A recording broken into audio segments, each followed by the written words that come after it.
1, 2, 3, 4, 5, 6, 7, 8. 1, 2, 3, 4, 5, 6, 7, 8. 1, 2. Todo mundo tem seu número. Repare uma coisa importante. Todo mundo que é da roda externa tem um número ímpar. Confere? E todo mundo da roda interna tem um número par. Então agora você vai anotar ou no papel ou na cabeça uma pergunta que eu vou fazer. A pergunta número 1 é só para quem tem o número 1. Para mais ninguém. Só para quem tem o número 1. Qual é o maior acerto do MST? A pergunta para quem tem o número 2. Qual é o maior equívoco do MST? A pergunta para quem tem o número 3.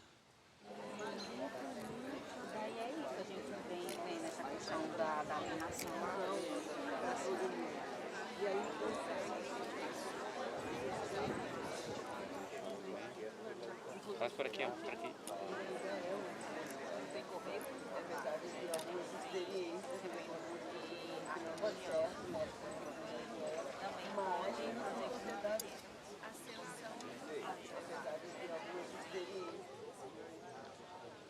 Atenção, tempo esgotado. Todos que estão na roda externa avancem uma cadeira à direita. Quando um homem do povo me dizia coisas assim extraordinárias, entende? Definições rigorosas no campo das ciências sociais.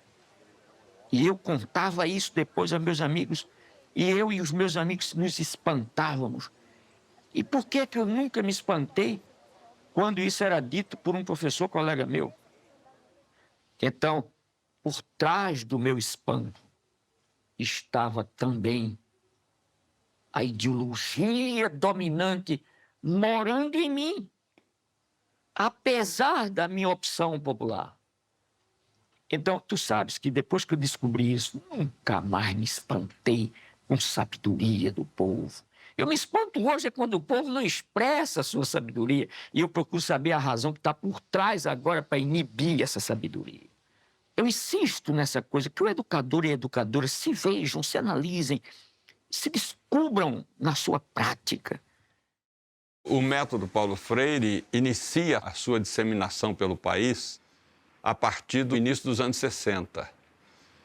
E a partir de 62, eu me transferi de Belo Horizonte para o Rio de Janeiro porque fui nomeado para dirigente nacional da JEC, Juventude Estudantil Católica.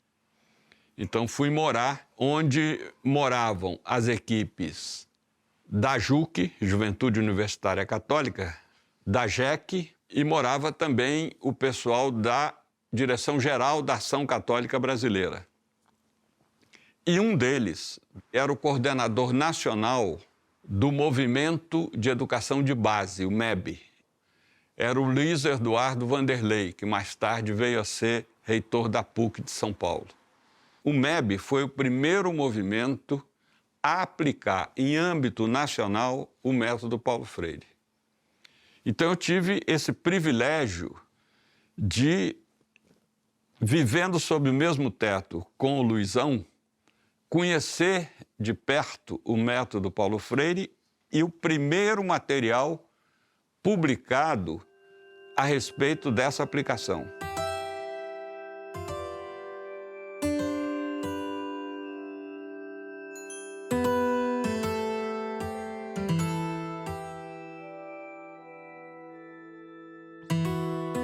Eu aprimoro o uso que faço da metodologia com algumas experiências posteriores que eu tive. Uma delas foi ser assistente de direção do Teatro Oficina, na montagem do Rei da Vela, dirigido pelo Zé Celso Martins Correia.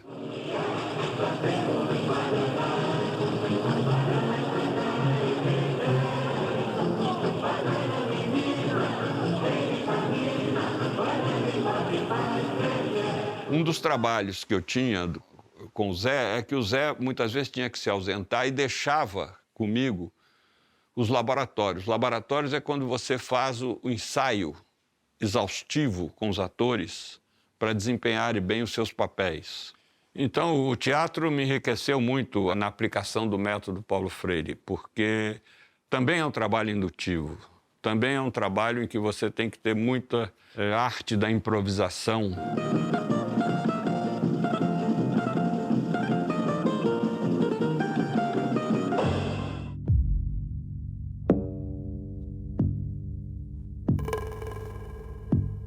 Fica decretado o recesso do Congresso Nacional a partir desta data.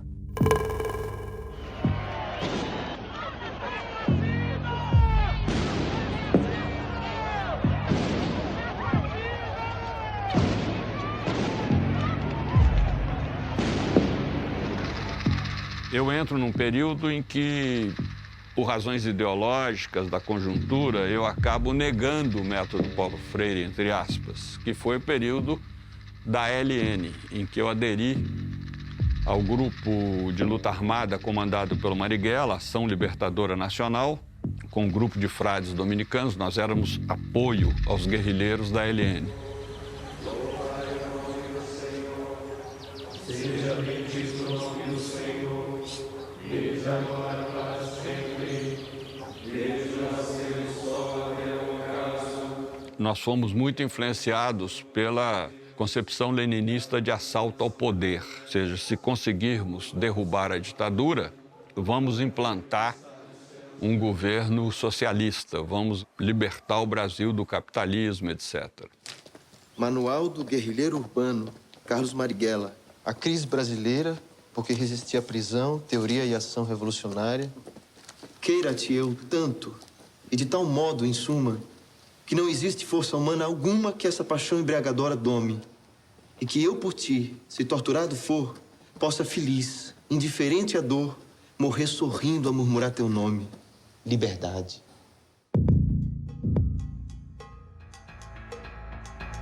Claro que fomos derrotados, embora a luta tenha tido seu mérito e muita gente dado a sua vida pelo processo de redemocratização desse país.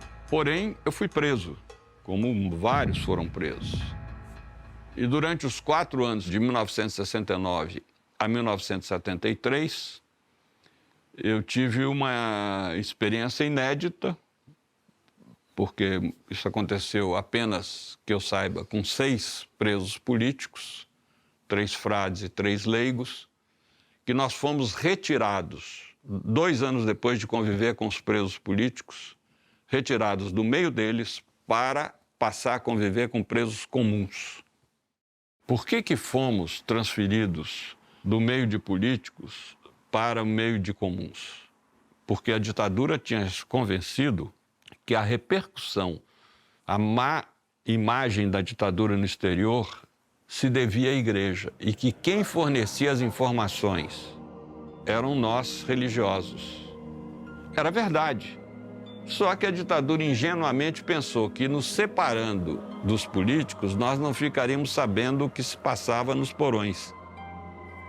E quando nós chegamos na penitenciária, o diretor nos favoreceu muito ao fazer toda uma propaganda que nós 6 éramos terroristas. Não se aproximem deles, porque senão a pena de vocês vai ficar mais complicada ainda. E foi a melhor coisa que esse homem fez. Por quê? Porque nós 6 tínhamos muito medo dos presos comuns, pela violência que há entre eles, as disputas, as facadas, estiletadas. A gente assistiu cenas de morte no recreio. Mas a fama de terrorista fez com que eles nos respeitassem.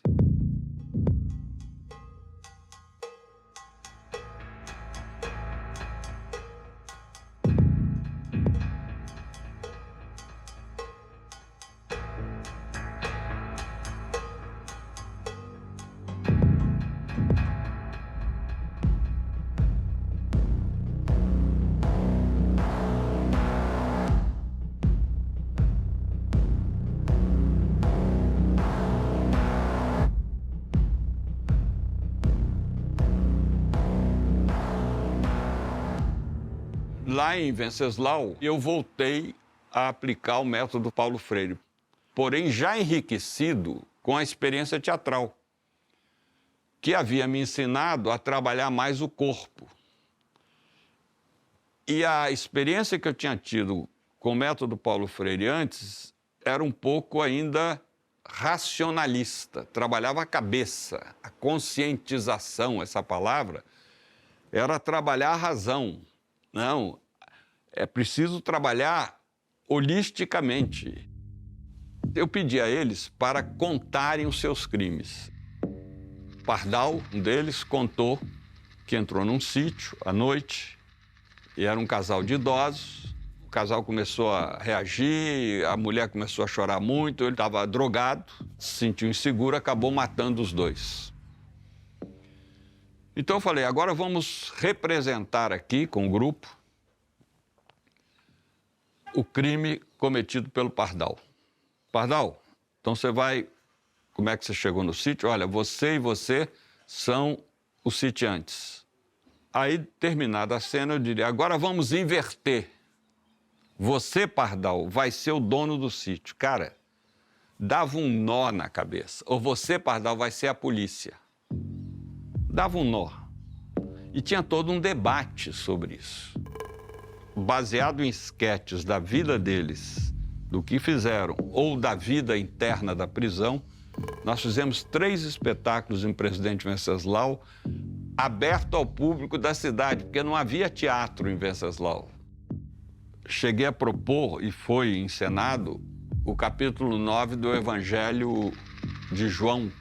Os fariseus culpam um enfermo de estar doente porque pecou. Jesus o cura e mostra para ele que a doença não é culpa de Deus. Em outras palavras, quer dizer, o Evangelho não chega a essa terminologia que eu vou usar, mas se você quer saber a causa da doença, você procura na sociedade que você vive, nas estruturas dessa sociedade, na política dessa sociedade.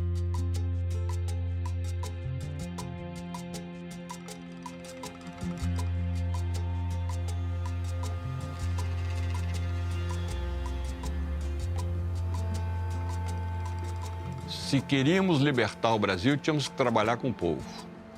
Então, eu saí da prisão disposto a fazer trabalho popular. Por isso que eu fui morar em favela e me dediquei ao trabalho das comunidades eclesiais de base em todo o país.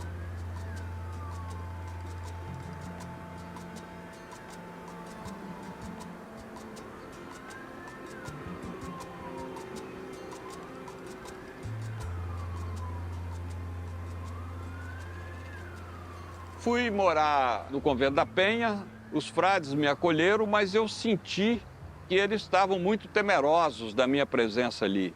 No pé da Penha tem um quartel do Exército e eles eram muito ligados aos oficiais desse quartel e, vez ou outra, eles acabaram sabendo que eu me encontrava ali e eles soltavam alguma ironia ameaçadora. Então, os frades me traziam em coleira curta, né? Eu tinha que chegar cedo no convento, eu não tinha a chave do convento. E eu sentia que eu era uma presença incômoda. Na verdade, eles me acolheram por obediência do seu superior e não tanto por solidariedade ao meu passado, à minha situação. E aí, eu encontrei um leigo, agente pastoral, Luiz Fabiano, que também tinha sido preso político. E a gente se deu muito bem e resolvemos, então, procurar aqui em Santa Maria um barraco que a gente pudesse comprar para habitar. E isso chegou aos ouvidos do bispo, que, por sua vez, acompanhava um grupo de cristãos de classe média alta, do qual fazia parte o governador do Espírito Santo. Não, Frei Beto, nós vamos dar a escritura lá. Eu falei, mas vai dar para o morro inteiro? Não, para o morro inteiro, eu falei, não, nada feito. Ou dá para o morro inteiro, porque eu não quero ter esse privilégio de ser o único proprietário legal. Eu vou participar da ocupação. Então, o que Fabiano e eu fizemos? Fizemos um voto de silêncio de 6 meses.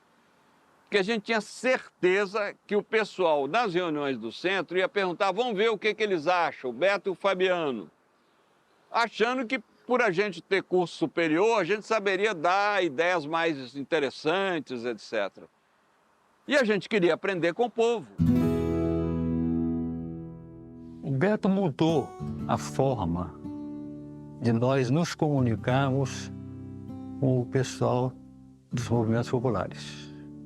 O pediatra queria convencer as mães a fazer pré-natal, a fazer o acompanhamento pós o parto, né? Educação da vacinação das crianças. Então, o que o médico fazia? Em geral, fazia o seguinte: pegava uma mãe que tivesse mais clareza e consciência daquele processo para fazer a reunião com as mães. Antes era o médico que tentava convencer, mas não era muito bem entendido. Eu só entendi que é bom dar o nosso leite para o bebê. E o que mais que ele disse? Não entendi porque eu não sou estudada. Mas quando ela disse que sabia cozinhar, pedi que ela, então, explicasse o frango ao molho pardo. A dona Maria se levantou e deu uma explicação muito detalhada de como pega o frango, como mata, como tira o sangue para fazer o molho, enfim, tudo direitinho. Aí eu falei: Dona Maria, a senhora e o doutor Raul, os dois perdidos numa mata, e uma galinha, ele morreria de fome e a senhora não. Ela deu um sorriso de orelha a orelha. Nesse momento, ela descobriu algo que é óbvio, mas que poucas pessoas percebem. Não existe ninguém mais culto do que o outro. Existem culturas distintas, paralelas e socialmente complementares. Isso é um princípio básico da educação popular. Não se pode confundir cultura com escolaridade.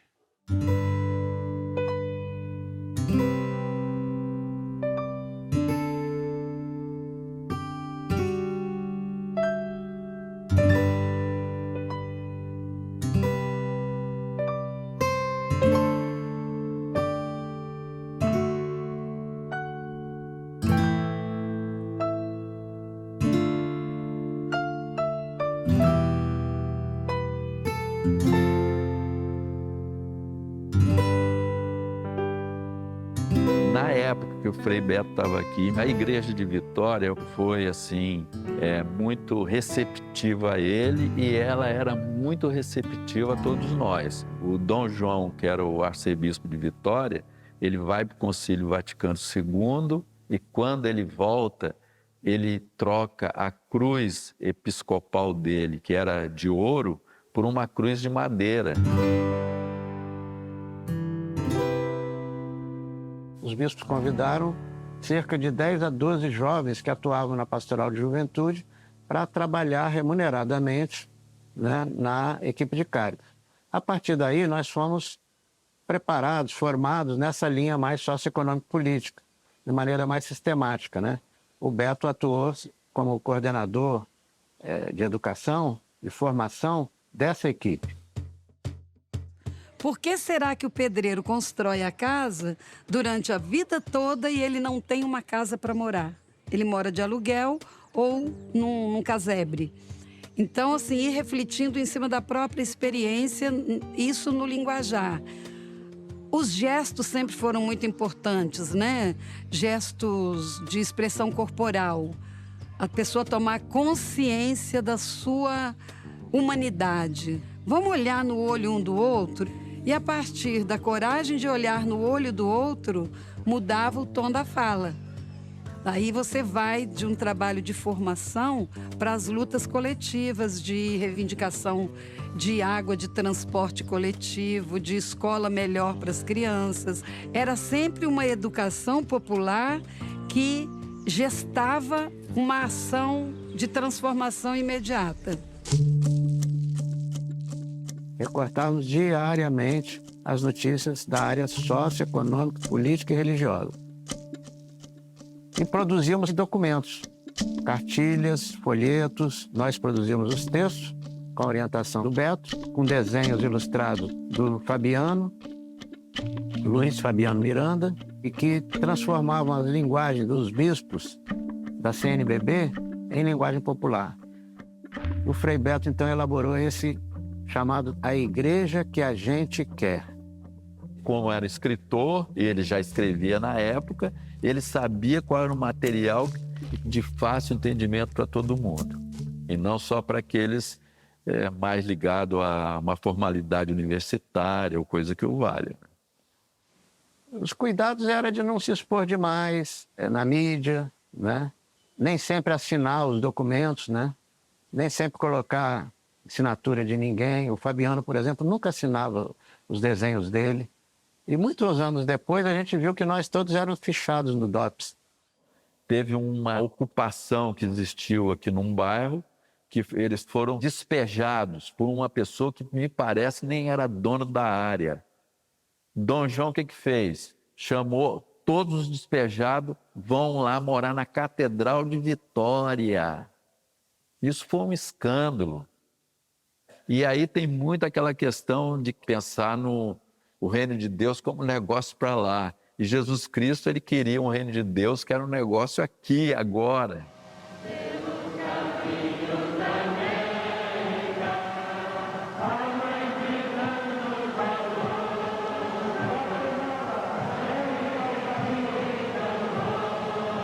Juntaram-se em Vitória 70 pessoas, 7 bispos, 5 assessores e mais por volta de 60 agentes pastorais, alguns apenas elementos das bases. E ali se realizou o que se chamou depois primeiro encontro intereclesial das comunidades de base do Brasil.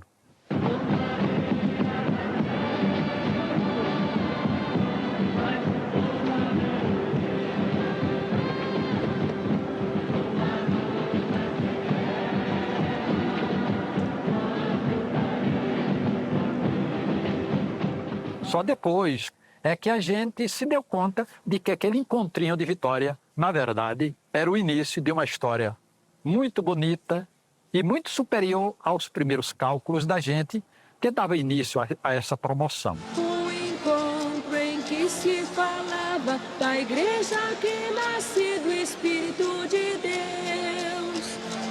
Este país.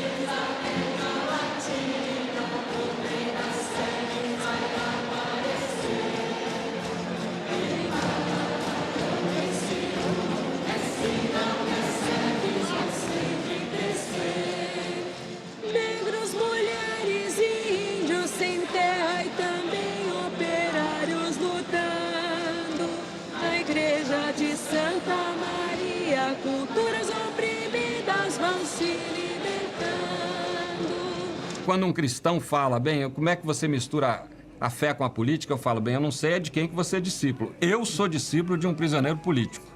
Então, na minha opinião, o cristão não ter uma incidência política na sociedade é negar o discipulado de Jesus, que foi condenado à morte por essa incidência que a mensagem espiritual dele teve na sociedade. Jesus não morreu nem de hepatite na cama, nem de desastre de camelo numa esquina de Jerusalém.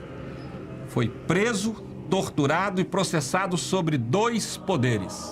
Nós não podemos esquecer que, em função da ditadura militar, os movimentos sindicais, os movimentos populares, eles estavam tudo nos porões. Eles não estavam aparentes. Então, a Cáritas, a igreja, ela, através das comunidades de base, por uma questão religiosa, mas a questão religiosa ela não existe se não for uma questão social, uma questão política. O povo da comunidade é o povo que mora na periferia, é o povo que mora no bairro, é o povo que precisa de ônibus, precisa de médico. Então, essas coisas se misturam. E a Cáritas, então, ela é muito influenciada pelo trabalho do Frei Beto para que possa ir dando suporte, dando infraestrutura para essas novas caminhadas sociais, como do movimento popular, dos grupos de operários. E a igreja, aos poucos, ela vai fazendo o quê? Pastoral operária, pastoral da saúde, pastoral, né, uma série de pastorais sociais.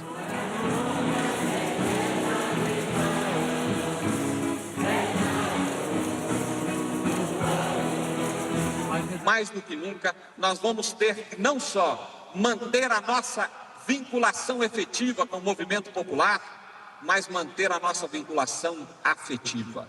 E a vinculação afetiva, muitas vezes, é mais difícil que a vinculação efetiva, porque ela exige aquele trabalhinho com 2 ou 3 famílias que ainda não são conscientes, ela exige trazer coragem para quem tem medo, ela exige começar do beabá da política, ela exige a gente valorizar todas as formas de movimentos populares, a todos os movimentos sindicais, a todos os setores partidários que realmente optaram por uma linha progressista e pela construção de um Brasil socialista que efetivamente é a nossa esperança de libertação. Não podemos criar movimentos perucas de modelos políticos. Temos que criar algo que, como cabelo, vem de baixo para cima, algo que tenha raiz na alma e na cabeça do povo brasileiro. Fomos, numa viagem à Vitória, fazer um convite ao Frei Beto de que viesse integrar a equipe do CEPIS, e foi o momento em que o Beto resolve mudar para São Paulo. E constituímos uma equipe de educação popular com pessoas com histórias políticas, experiências profissionais distintas, mas onde havia uma identidade que nos unia, que era desenvolver um processo de educação popular visando transformar, né, a realidade brasileira. São Bernardo do Campo, um dos municípios que integram o ABC na região da Grande São Paulo. Cidade moldada pela industrialização. Se iniciava uma emergência dos movimentos sociais que, na verdade, saíram do período de resistência durante o período da ditadura e começavam a construir agora as suas organizações próprias.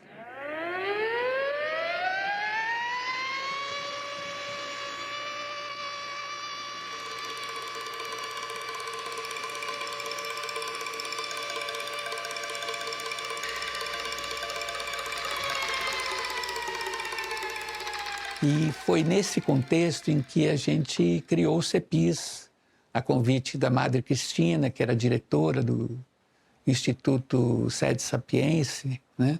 E o Beto trazia justamente a contribuição de uma coisa que era muito importante naquele momento, que era a discussão da articulação entre fé e política.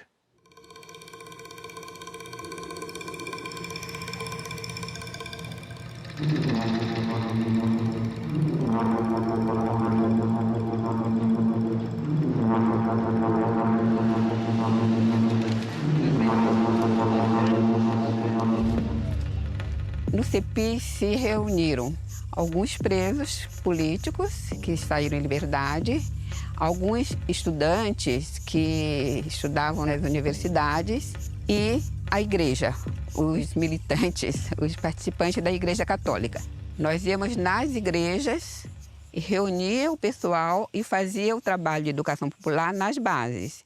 E o Frei Beto fazia o trabalho junto com a diretoria do sindicato, junto com o Dom Cláudio Gomes. E o CEPIS começou a assessorar a formação política. Então a gente começa a organizar, que depois veio chamar, antes se chamava Pastoral do Mundo do Trabalho, que era uma das prioridades da diocese, ele passa depois a se chamar Pastoral Operária, porque o Pastoral do Mundo do Trabalho cabia o patrão e cabia o empregado. E aí como é que faz para juntar as contradições, como lidar com essas contradições? Aí não, aí se criou a Pastoral Operária. No salão paroquial nós projetávamos a foto da fábrica e dos seus arredores e perguntávamos aos trabalhadores, nessa foto, o que vocês não fizeram? O que o trabalho humano não fez? E eles diziam, bem, não fez o céu, não fez a árvore, não fez a terra. E a gente, então, dizia, isso que o trabalho humano não fez chama-se natureza. E o que o trabalho de vocês fez? Ah, fizemos os caminhões. E o que pertence a vocês? As bicicletas. Aí a gente começava a problematizar. Porque justamente o método visa aprimorar a leitura do mundo antes da leitura do texto e despertar a consciência crítica. E aí a gente pegava do debate as palavras mestras, as palavras-chave, como caminhão, natureza, cultura, e fazíamos o processo propriamente dito de alfabetização.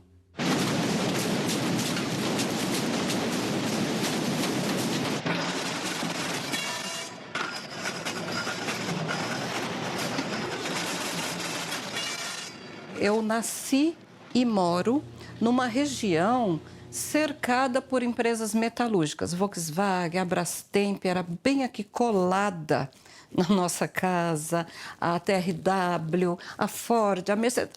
São Bernardo é o berço, né, das montadoras. E eu tinha assim, um apreço por isso, porque eu via muitos macacões passando pela rua e o meu pai era um deles.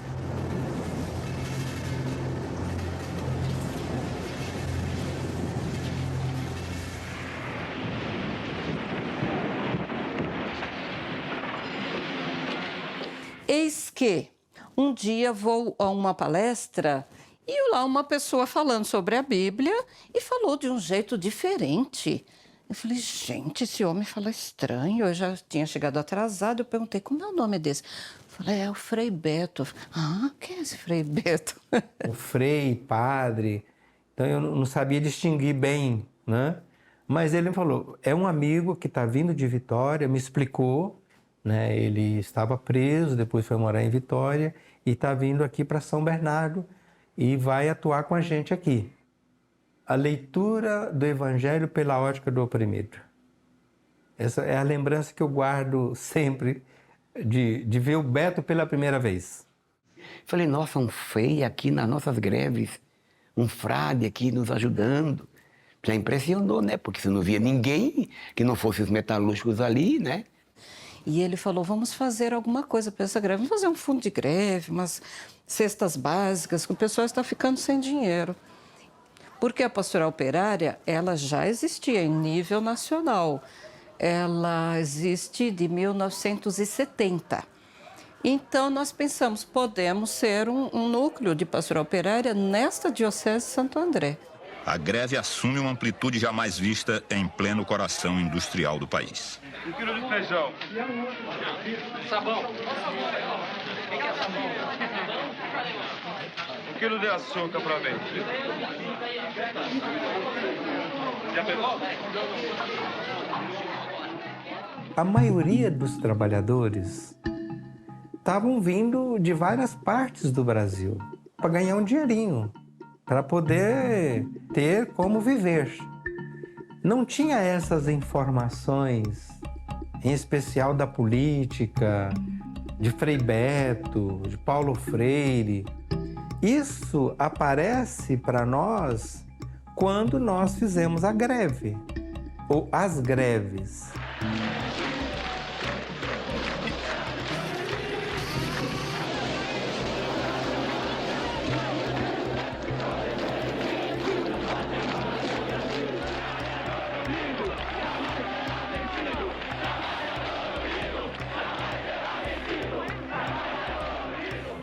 Ele começou a ir nos bairros. Mês que vem nós vamos fazer uma reunião no Parque São Bernardo. Esse grupo vai se reunir lá, ou na casa, ou no salão da igreja. E interessante que Frei Beto, enquanto pessoa já conhecida internacionalmente, ele preparava com um grupo de 3, 4 pessoas, coordenação da pastoral, as reuniões que aconteciam, em geral, aos domingos, e em que a gente levava toda a família, não éramos só nós. Filhos, tralhas, comida. Será que eles vão criar um sindicato? Um sindicato cristão? Olha, tá, eles vão fazer uma semana do trabalhador, mas isso não é coisa do sindicato? Não, foi exatamente o contrário. Essas semanas ajudaram as comunidades, porque eram convidados das comunidades eclesiais de base, a dizer da importância da participação dos cristãos na luta dos trabalhadores. A primeira nós fizemos no Paço Municipal de São Bernardo do Campo, que é um espaço muito grande. E, inclusive, teve a participação de Vinícius de Moraes. que recitou ele mesmo o Operário em Construção. Aí era uma missa, a missa normal, agora muitas pessoas, mas com símbolos da classe trabalhadora, ofertório, com os trabalhadores com seus uniformes, com ferramentas, e Frei Beto sempre presente. Vocês são de onde? Nós somos da Pastoral Operária. É do Frei Beto? Eu só sei que quando nós nos identificávamos, é do Frei Beto? O Frei Beto que está acompanhando vocês, né? Então a coisa meio que desarmava, né?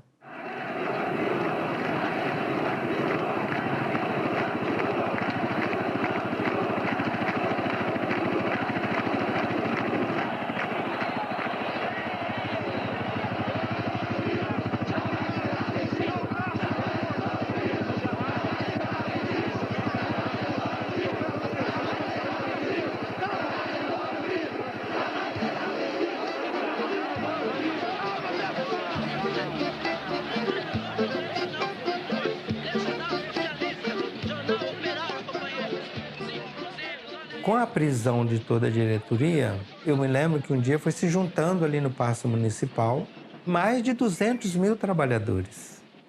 Um grupo de pessoas junto com o Frei Beto foi até Dom Cláudio. Dom Cláudio, o senhor precisa estar.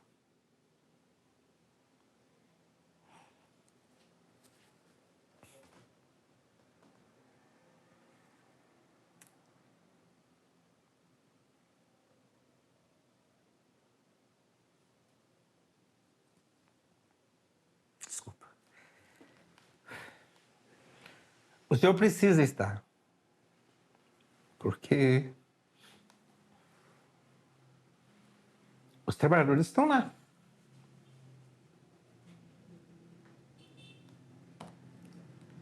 E eles precisam de ajuda. A diretoria está presa. E não sabemos o que vai acontecer. E Dom Cláudio disse, não, mas isso não é meu papel. Sim, Dom Cláudio. Isso não é o seu papel. Mas o senhor pode ajudar nesse momento. E os trabalhadores estão chegando, já tem uma multidão no Paço Municipal. E a polícia também, o exército também está chegando, e nós não sabemos o que vai acontecer. E os trabalhadores estão revoltados, porque Lula e a diretoria estão presa. E como que você vai fazer? E ele topou.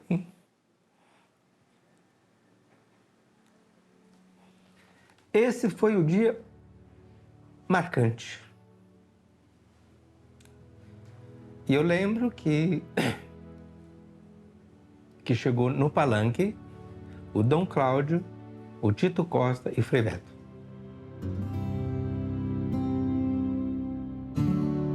As igrejas continuam abertas para vocês. Também os postos de arrecadação de mantimentos continuam abertos. Unidos que vocês vão conseguir ir em frente. Pior que pudesse ocorrer seria a divisão. Se houvesse mais vozes que quisessem roubar esta greve de vocês. E é por isso que a gente faz esse apelo que a organização e a união é importante para vocês. Muito obrigado.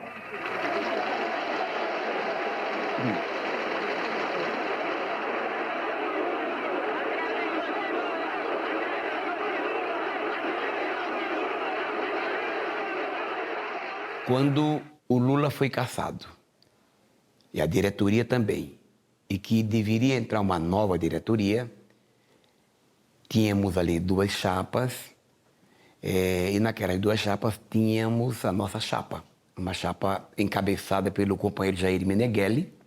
Eu fui eleito na diretoria para vice-presidente daquela chapa, e durante toda a campanha nós não falávamos uma palavra nas portas de fábrica. Então, quem fazia a campanha para nós era Lula e a diretoria antiga, a diretoria que eles chamavam de antiga, que era a diretoria do Lula, toda a diretoria cassada. E o Lula percebeu isso. Logo após a posse, o Lula chama o Frei Beto. Fala, Beto, você precisa dar um curso de oratória para essa peãozada. Ninguém sabe falar nada. Foi muito marcante aqueles cursos, Beto, porque nós nos entendemos classe trabalhadora. Nós nos entendemos como parte da luta de transformação social. Que bom aquele tempo de investimento na formação de todos nós. Nós éramos 30 trabalhadores, eu dividi em 6 grupos de 5. E pedi que cada um contasse a história do seu avô, do seu pai e de si mesmo. E na medida em que as narrativas se processavam, o pessoal ia constatando as coincidências de trajetórias e percebendo que isso é método de educação popular. Veja bem que até agora eu não falei, eu só apliquei o saca-rolha. Educação popular você tem que usar 2 ferramentas pela ordem, saca-rolha e chave de fenda. Então, por enquanto, eu só estou no saca-rolha, tirando da turma. O avô tinha um pequeno meio de produção, em geral uma terra, que perdeu, aí o pai já teve que chegar na cidade, tentou improvisar alguma iniciativa, mas tentou fazer alguma coisa por conta própria, aí entrou em dívida, não sei o quê, a família passando dificuldade, pegou pau de arara e veio para São Paulo. No fim, eu falei, agora, aí que entra a chave de fenda. Eu vou contar, nessas 3 gerações aqui, o que aconteceu com o companheiro Brasil. Aí eles perceberam que era a história de um povo. Em 64, o total de favelas no ABC era 6. Hoje nós temos 155, que a gente conseguiu descobrir 155 favelas no ABC. E principalmente de 68 para cá, quando a situação ainda apertou mais ainda, a maior parte das favelas e as grandes favelas estão localizadas nos arredores das grandes indústrias metalúrgicas. Teve um companheiro que ficou marcante, que foi o companheiro Toninho, da Brastemp. Então, o Toninho sobe, e ele calado, com um sotaque bem mineiro, ele com as mãos paradas, de pé, ele imaginou a situação e falou, companheiros, do jeito que está, não dá para continuar. Frei Beto já interrompe, fala, Toninho, olha para mim, Toninho. Companheiros, faça assim, Toninho. Do jeito que está, não dá para continuar. Toninho olha para o Beto e fala, isso aí eu já falei. Então, eu me lembro que nós fazíamos aqueles exercícios de oratória que eu havia aprendido aqui nos dominicanos, né? Porque os dominicanos, tecnicamente, o nosso nome é Ordem dos Pregadores e não Ordem Dominicana, né? Que pregar. Antigamente, só o gogó que funcionava, não tinha imprensa, não tinha, então os frades saíam pregando. Daí ficou Ordem dos Pregadores, por isso tem OP, depois do nome do frade. Daí que vem, Ordem dos Pregadores.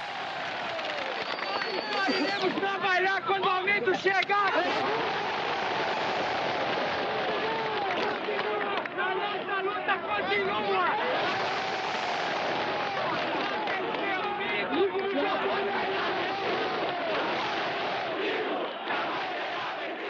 Viniendo yo del mundo de la teología de la liberación y de la militancia de los movimientos juveniles, me invitaron en 1980 a ir a Brasil a dar mi testimonio de cómo había sido que desde mi militancia cristiana me hubiera involucrado en una guerrilla que luchaba con las armas en la mano. Había mucho interés a nivel internacional en ese tema. Entonces, a conocer lo que estaba pasando en Latinoamérica y me permitió conectarme también en ese entonces con el sindicato de los metalúrgicos. Fui al sindicato, conocí a Lula. Entonces, en julio se conmemoraba el primer aniversario de la revolución y yo era parte del comité organizador de ese primer aniversario. Y entonces yo me propuse que fuesen invitados Frei Beto y Lula. Y entonces eso me permitió profundizar la relación de la revolución con estos grandes exponentes de la lucha que se estaba librando en Brasil. Yo me siento como parte de quienes facilitaron esa cercanía, pero también la confluencia con Fidel Castro, porque en una de las actividades acerqué y creé la posibilidad de que Fidel Castro hablara con Lula y tuviera una larga plática con Frei Beto. Y como te digo, después de eso Beto llegaba con mucha frecuencia a Nicaragua precisamente a darle continuidad a aquellos procesos de educación popular, con la metodología de Paulo Freire, con el espíritu de Paulo Freire, y a partir de toda la transformación brutal que sufrió el sandinismo, él dejó de llegar a Nicaragua, él rompió cuando miró rupturas éticas profundas entre el sandinismo que había predicado el desapego a las cosas materiales, la renuncia, y miró que algunos dirigentes estaban violentando totalmente aquello que se había predicado. Ya Beto rompió con eso, y yo te puedo asegurar que repulsa lo que está pasando en Nicaragua, y de ello hemos conversado muchas veces.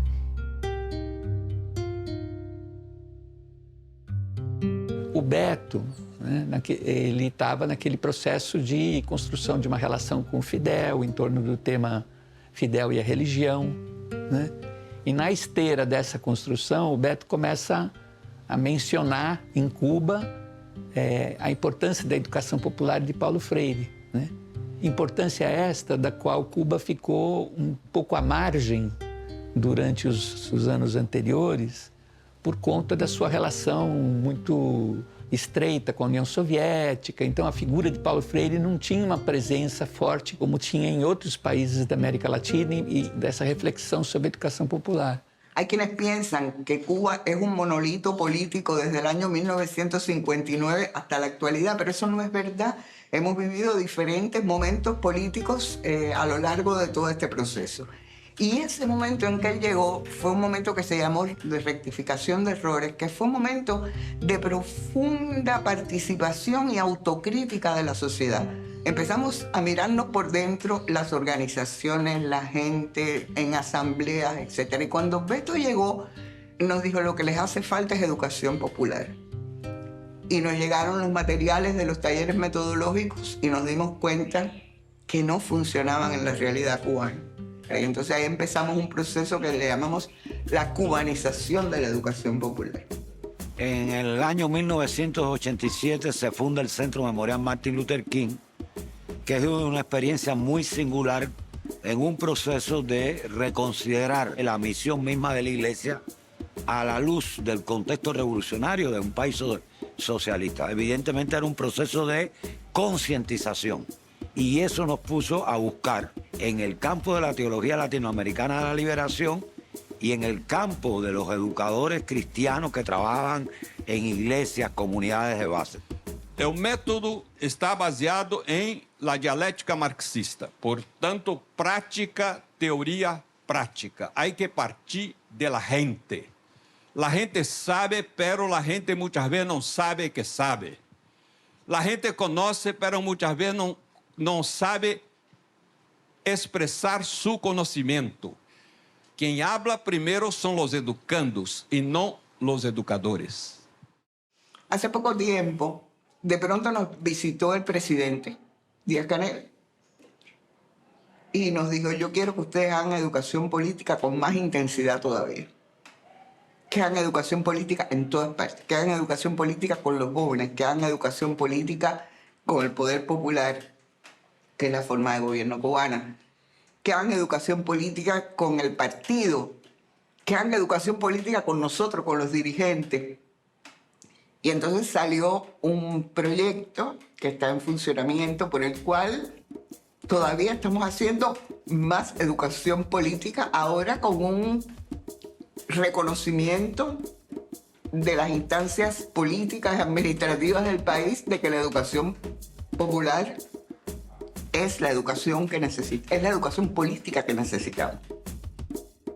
Y sobre todo en maneras de producir ese encuentro de saberes, ese encuentro de experiencias, ese encuentro multiactoral que se tiene que producir en la base, en el municipio, donde necesitamos producir alimentos inocuos y sanos para una población que hoy, por causas diversas, entre ellas el bloqueo de Estados Unidos, todavía nosotros importamos al país el 70% de los alimentos que producimos. Y en la situación global de precios, de crisis, apostar a rutas que conduzcan a la soberanía alimentaria es estratégico. Tenemos que hacer com que essa regeneração tenha profundo sentido revolucionário. Aí não há crise econômica, não há período especial, não há nada que hace com que essa gente perca seu vigor revolucionário. O problema está en la formación. Ese es el punto. Beto, que es una persona que tiene una enorme preocupación por los problemas sociales, por los problemas del mundo y por supuesto por los problemas de Cuba, encontró que esta era una prioridad para el país, un espacio en el que él podía ayudar y por lo tanto combinó toda esa preocupación y esa voluntad porque Cuba avance en la soberanía alimentaria y en la educación nutricional y le incorporó también los métodos de la educación popular como parte de una participación popular. O sea, que construyamos la soberanía alimentaria y una cultura de educación nutricional sobre la base de la participación democrática, tanto discutiendo críticamente las problemáticas, proponiendo, participando y defendiendo sus propias propuestas y además con control popular, también ejerciendo toda la acción que permita un perfeccionamiento. Y fue tan especial ese momento que yo creo que todo el mundo quedó comprometido y sobre todo convencido de cuánto podía aportar la educación popular en el ejercicio también de dirección y sobre todo de trabajo con la población. De repente, o Díaz-Canel estava diante de militante comum de base. E a gente vai rodando. Resultado, aquela pessoa de base, às vezes inibida, que diz, eu vou lá no encontro, mas eu não vou falar nada. Imagina, vai estar lá presidente, vai estar lá o chefe disso, o delegado. Não vou falar nada. Não tem jeito de escapar. Todo mundo tem que falar, todo mundo participa. E essa rodada vai quebrando a inibição. Cualquier proyecto de emancipación humana tiene que pensar en la transformación del corazón y la mente de las personas. Por eso es increíble que en países como Brasil, después de un ejercicio de un gobierno de tanto beneficio popular, de tanto esfuerzo del gobierno a favor del pueblo, con tradiciones políticas tan fuertes como las que porta el PT y muchos de sus aliados, se produce la elección de una persona como Bolsonaro.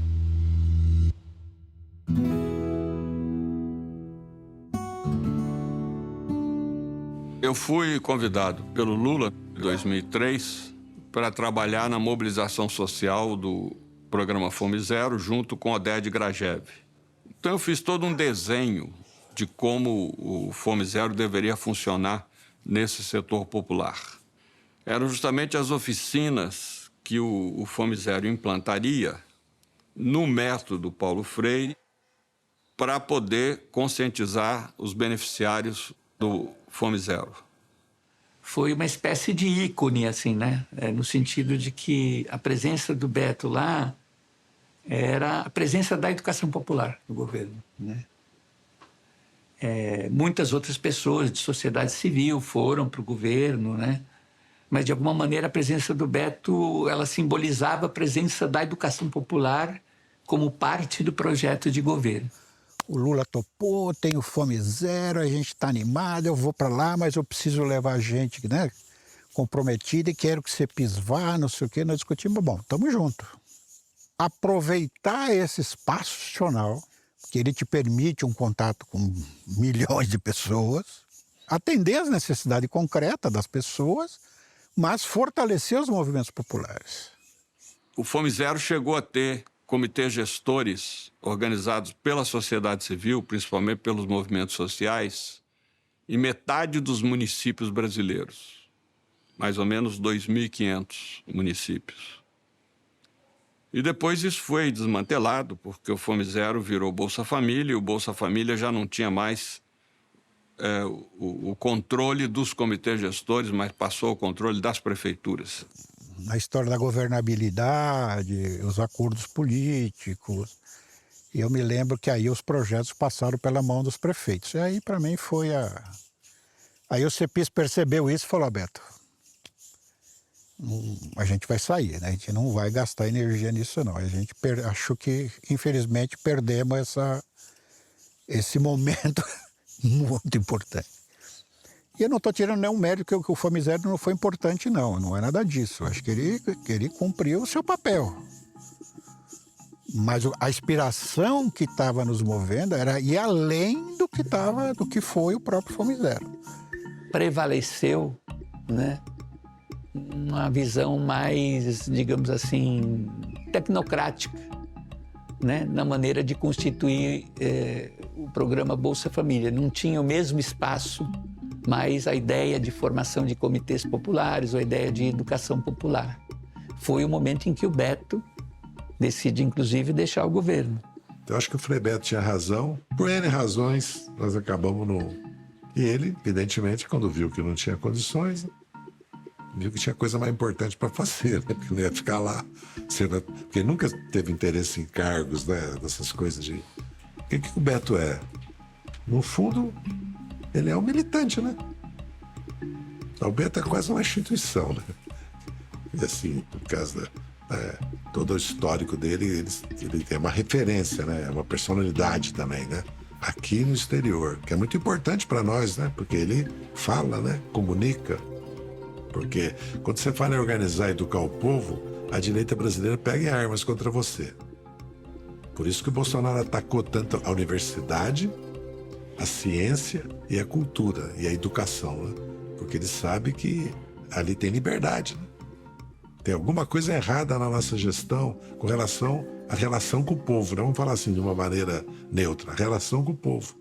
Não é só a formação política e a educação política. É também o trabalho de base dos vereadores, dos secretários, do prefeito e das militâncias dos partidos progressistas que estão no governo, que não é só o PT.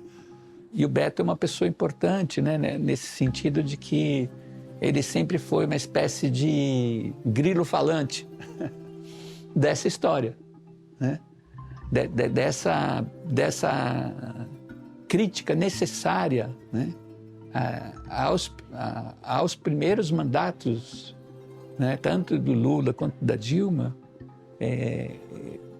nesse sentido de não compreender o alcance e a dimensão estratégica da educação popular.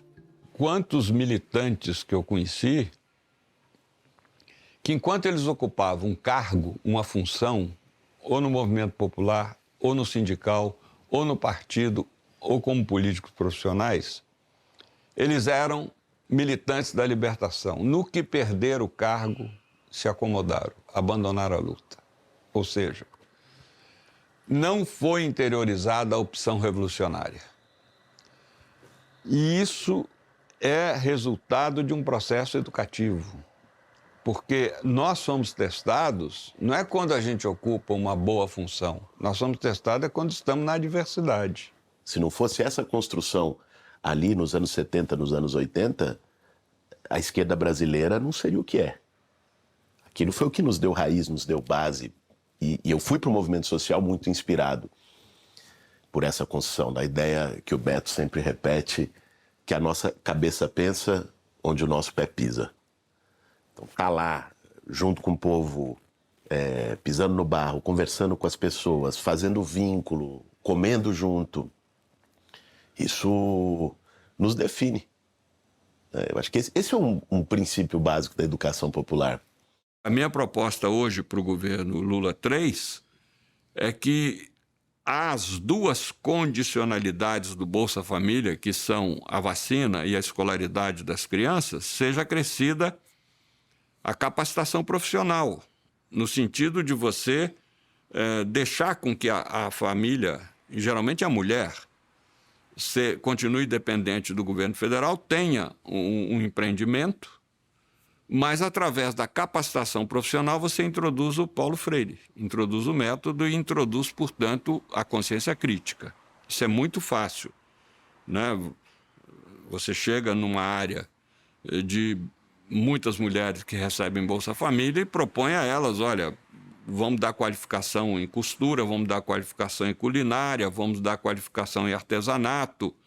E elas se interessam por uma coisa e outra. E através daí você consegue aplicar o método Paulo Freire e levar essas pessoas a uma consciência crítica e criar outra qualidade de protagonismo social. A primeira vez que eu tive um contato maior com o Beto, que a gente sentou para conversar, não sei se você lembra, foi... Ele me chamou para ir lá no convento dos dominicanos. Aí você pensa, Frei Beto, escritor que escreveu 200 mil livros, foi assessor da presidência da República, pessoa renomada, com uma trajetória. Aí ele falou, a gente almoçou juntos lá no convento, e ele me levou, porque ele queria me dar um livro, para o quarto dele, que na verdade era a moradia do Beto, a parte de moradia dele no convento. É um bico menor que isso aqui, com uma caminha, um monte de livro empilhado lá na bagunça dele lá na mesa. Eu falei, pô, é isso, né?